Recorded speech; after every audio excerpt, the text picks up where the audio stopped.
Use trigonometry to find the area of a right triangle. All right, so first we need to know how are we going to use trigonometry, and second, how do we find the area of a triangle? So trigonometry, if you can see my notes on the side over here, we have SOHCAHTOA. This is just a way to help you remember sine, cosine, tangent. So we have S, C, and T in blue. And then the more colorful pieces here, we have opposite over hypotenuse, so over O and H. A and H is adjacent over hypotenuse, and then O and A, opposite over adjacent. And then here are the two diagrams that go with it to show you opposite means opposite the angle that we're focusing on. So if I'm focusing on the bottom one, opposite's the side. If I'm focusing on the top one, opposite is the bottom. The other thing that you need to have for the trigonometric functions is a right angle. So it has to be a right triangle in order for this to work. Otherwise, you can't use one of these trigonometric functions. There's other ones that we will use. I believe it'll be starting about next week or so that show you how to do this when you don't have a right triangle. Okay, so we're going to go through and find a missing side using trig. And then we're also going to do, and I'm going to write this out, the area of a triangle. So area of a triangle equals 1/2 base times height. So if we know that we need base and height, the base and the height are the two lengths that make up the 90-degree in a right triangle. So like in this one, we have a base of 10. We don't know what the height is. And it doesn't matter if the triangle's flipped around or it's not standing up like this one. We're looking at the two legs, basically, that make this 90-degree angle here. So that's what we want to focus on. We're not focused on this hypotenuse at all. Okay. So that being said, let's scroll down here. So first, what they do is they're trying to find h. Like I said, we need a height for the triangle. So they go through and they say, we know we're doing opposite because 10 is opposite 36, and then h is what we call the adjacent. So we know we need opposite over adjacent. Well, if we come over here, opposite and adjacent is tangent. So that's why they choose tangent. So tangent of 36 equals 10 over h. And then whenever h is on the bottom, and we've done this on a few of the other ones, what it actually means is you're going to end up taking the number and dividing by the tangent of 36. And the reason here, I'll show you on this one. And then we can just kind of skip ahead on the next ones. So we have to divide or multiply by h to move it out from under here. And then we have to divide by tangent of 36 to move it away from the h. I know this looks a little bit ugly, but the tangents cross out. So you're just left with h here. And then you're left with tangent 10 divided by tangent of 36 because these other things crossed out. So you're only left with these. So that's how they got tangent of 36 over 10, under 10 from this. So if the variable's on the bottom, then it ends up looking like this. The variable moves to the other side and you divide by the trig function. If the variable's on the top, then you're simply you'd leave the tangent or the trig function on the other side, and you're going to multiply by whatever number you have. So again, it kind of depends on the one we're given, but that's just how they manipulated it real quick. So then they leave it like this so that we're not dealing with a funky decimal yet, and then they insert it into the equation. So 1/2. Base was 10, and the height we just found is 10 divided by tangent of 36. And then they plug it all into a calculator. Because otherwise, if you plug this into a calculator first, you're going to have a funky decimal that you have to round. We don't want to round until the end. So, all right, let's go ahead and click start and try this out. So we do have a couple of steps here. Okay, so first, we have a base. Our base is 13. So I'm going to actually write this over here. We have area 1/2 equals, area of triangle equals 1/2. Base, we need to know the height. What is the height? So that's what we need for this spot. So we need to know what this length here is. And we're going to call this h. So now we're going to look at the trig function. So now we have opposite, which is h, over adjacent. And the reason I know that's adjacent too is here, I'll show you, because normally I have these all color-coded. So this is hypotenuse because it's across from the 90. And then this one, which we already labeled, this is opposite because it's opposite the angle that we're focused on, which is the 59-degree angle. And then you can either think of this as the one that's left over. It's not labeled opposite or hypotenuse, or it's the segment that connects the angle we're focused on, the 59 and the 90 degree. So it's kind of the angle or the segment in between. So that's just kind of the quick way to know that it's the adjacent. So we want opposite and adjacent. So really, in all of these ones for this topic, we're going to be focused on tangent each time. So I know it's tangent of 59 equals h over 13. And like I said, this actually makes it a little easier because this means I'm going to multiply by 13 on both sides so that this cancels. So I just end up with 13 over the tangent of 59 equals h. So now we know what h is. So we're going to plug it in here. I'm going to put it in right here. And sorry, didn't give myself enough room to write that in there. Okay, so now we're going to go to our calculator and we're going to plug this in. Sorry, ignore my line here. Going right through our calculator. So I'm going to go 1/2. I'm going to hit the over arrow so that I get out from underneath my fraction.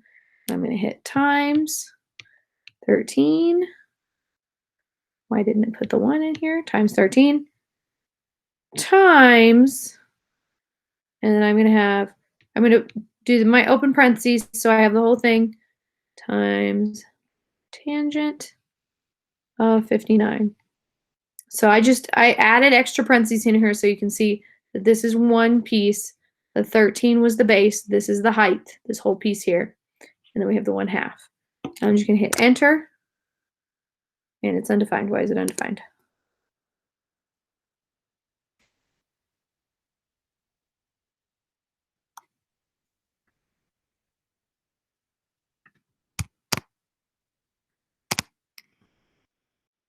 Let's try it without the parentheses. Maybe it didn't like those extra parentheses. Oh, didn't like the extra parentheses. That's interesting. Okay.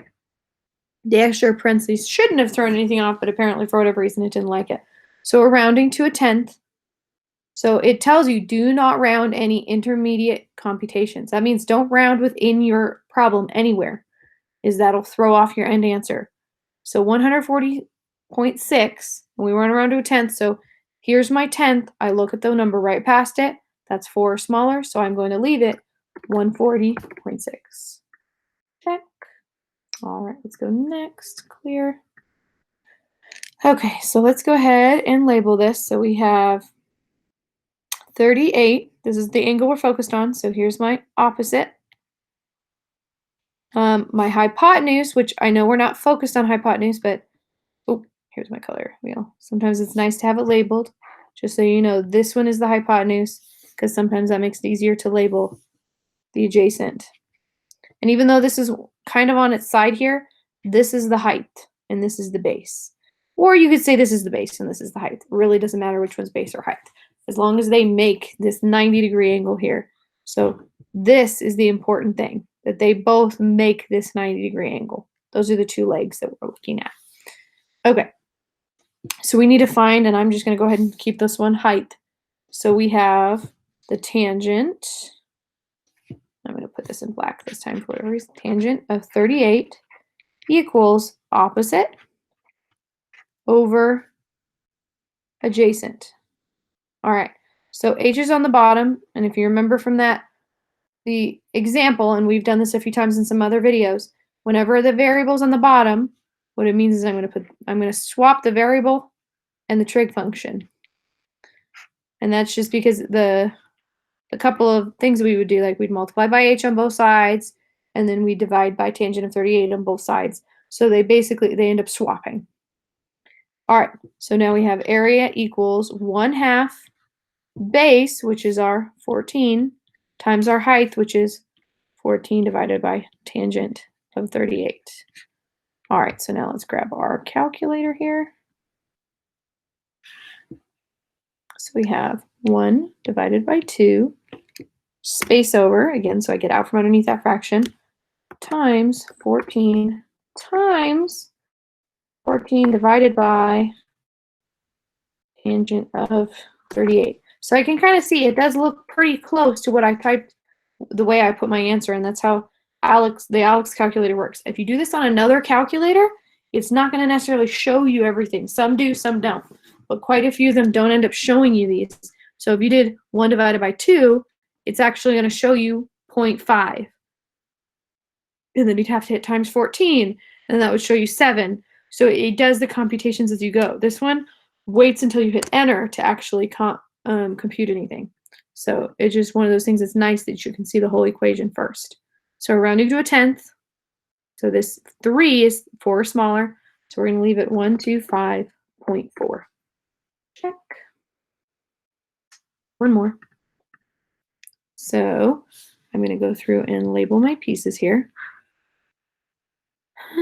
All right, so we're looking at 34. This is the one we're focused on. So this opposite, which is, I keep using opposite as the base, or B.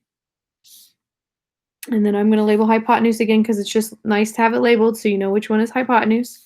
We're not really using it in any of these, but what it does is a lot of students, it helps them remember, okay, this is opposite, this is hypotenuse, so this one has to be adjacent because it's the only one left over. So that's why I like to label that one. So again, on all of these, we're using tangent because we're focused on opposite and adjacent. We're not using hypotenuse on this one because we don't necessarily care what this length is in order to find our area. Now, if they gave us this length, we might have to use it, but they're not in this case. So, all right, tangent of 6. Whoops, why did I write 16? I'm losing my mind. I was talking too much. 34 is our angle, so tangent of 34 equals, we want opposite, which is our base, over 16, because that's our adjacent. So now I'm just going to multiply by 16 on both sides. So I end up with 16 times tangent of 34 equals 16 divided by 16 cancels. So now I have area equals 1/2 base, which is this whole thing, 16 times tangent of 34, times my height, which I have as 16. So I keep labeling my opposite as my base and my adjacent as my height. It just keeps it similar in my head so I know exactly which one is which. But really, the base and the height, they're not, it doesn't necessarily matter which one is base and height. You just have to make sure you're not labeling hypotenuse, base, or height. That would not work. Base and height have to make a 90-degree angle. They have to be perpendicular to each other. All right, let's go ahead and grab our calculator here. Okay, so we have 1 divided by 2, space over, times, and I'm not going to put in the extra parentheses because it didn't like that the first time, so times tangent of 34 times 16. And I have to end the parentheses there. Tangent of 34, so I have to make sure I leave the parentheses before I hit times again. Otherwise, it's going to take the tangent of 34 times 16, and I don't want it to take the tangent of that. That would be crazy. That would give me probably an error, honestly. Okay, so we want to round to a tenth. So we're looking at 86.3. We look at the very next number. That's 4 smaller, so we're going to leave it 86.3. And check. Okay, so got that one right. We finished another one. Yay.